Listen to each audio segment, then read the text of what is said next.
கர்த்தருக்கு சோத்திரம். இன்றைய வேத வசனம் ஏசாயா 33 அதிகாரம் 16 வசனம். அவன் உயர்ந்த இடங்களில் வாசம் பண்ணுவான், கண்மலைகளின் அரண்கள் அவனுடைய உயர்ந்த அடைக்கலமாகும்.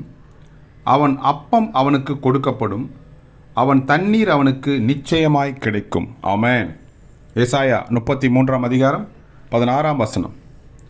அவன் உயர்ந்த இடங்களில் வாசம் பண்ணுவான், கண்மலைகளின் அரண்கள் அவனுடைய உயர்ந்த அடைக்கலமாகும்.